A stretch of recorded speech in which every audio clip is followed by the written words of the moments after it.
Hello guys, today we shall be starting with a new topic in our price index numbers.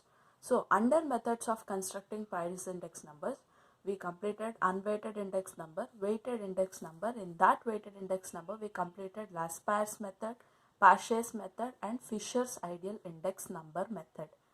Now, the things which we have to cover is factor reversal test and time reversal test. So, today we will be dealing with factor reversal test and time reversal test theory part.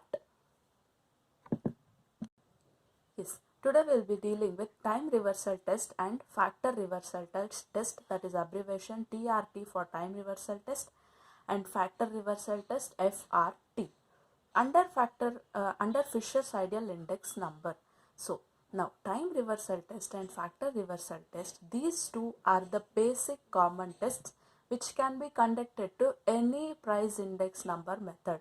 Apart from Fisher's price index number, we have Laspeyres method as well as Parse's method. We can even conduct this method to Laspeyres as well as Parse's, but we are not doing that because time reversal test and factor reversal test, they are satisfied only with Fisher's ideal index number. As Fisher's index number is satisfying time reversal test and factor reversal test, it is called as ideal index number. So why is Fisher's index number called as ideal index number? Because it is satisfying time reversal test and factor reversal test. That is the reason Fisher's index number is called as ideal index number. So first let us look into time reversal test. Time reversal test. The formula which satisfies that P01 into P10 is equal to 1 is considered as ideal index number. So what is the condition for satisfying times reversal test? P01 into P10 should be equal to 1.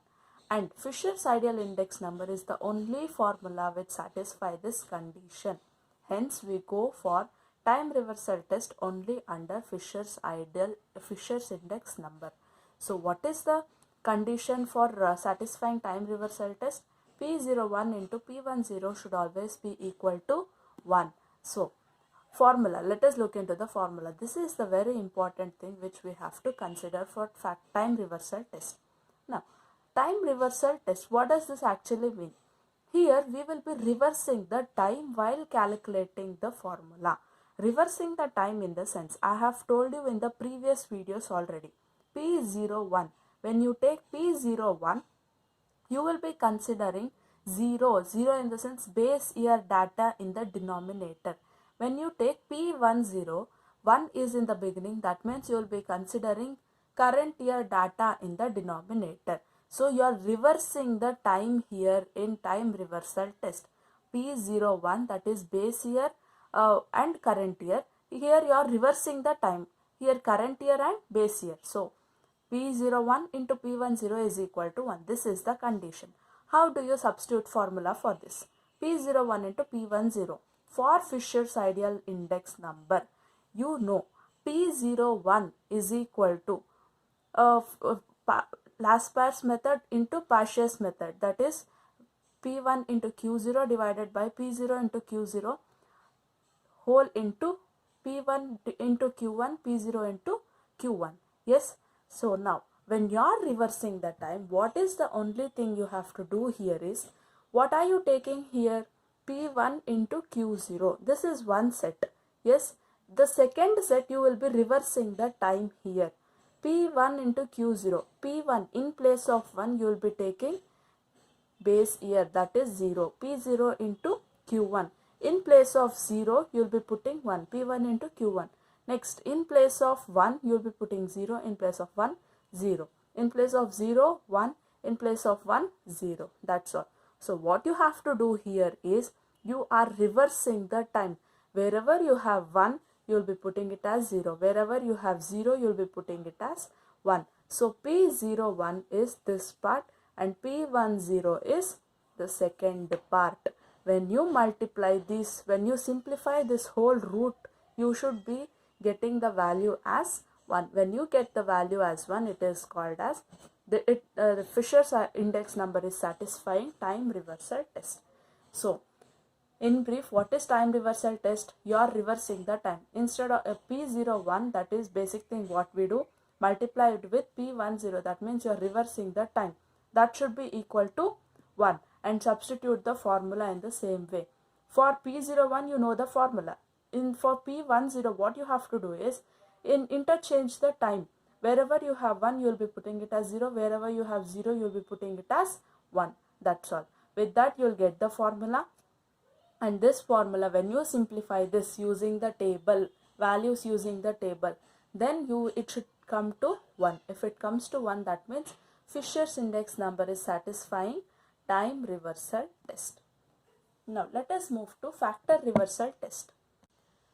Factor reversal test. According to this test, the price index number and quantity index number must give value index number. Factor reversal test in the sense, instead of price, you will be taking quantity. That means price index number as well as quantity index number. When you multiply both, you should get value index number.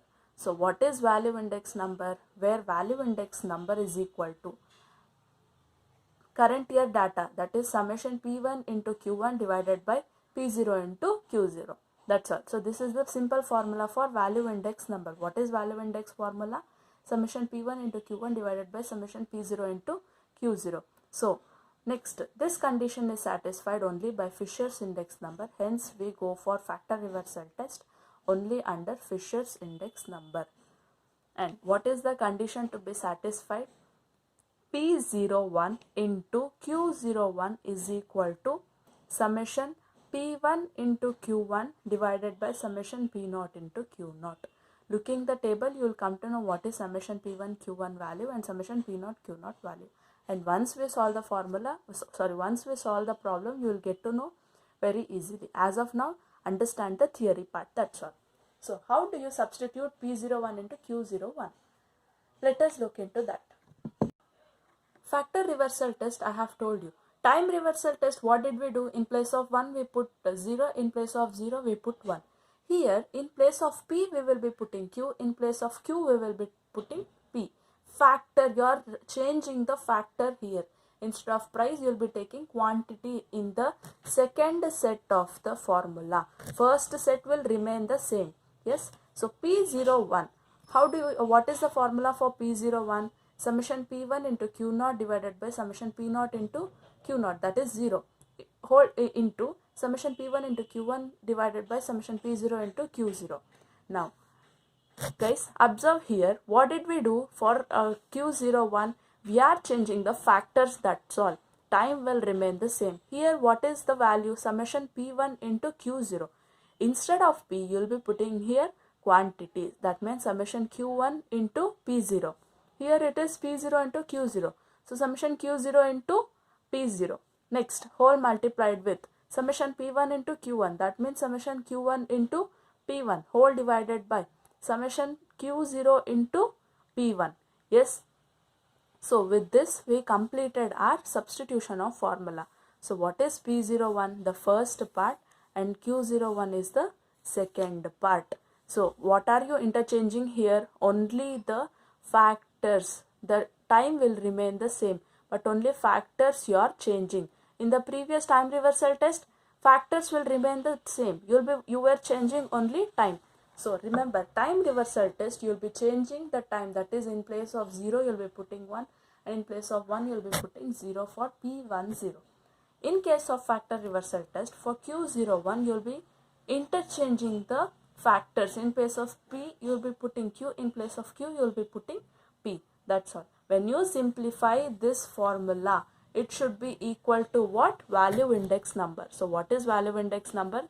Summation P1 Q1 divided by summation P0 Q0. Yes. So with this, we completed our theory part of time reversal test and factor reversal test. Next, we will be moving with the problems in our next video.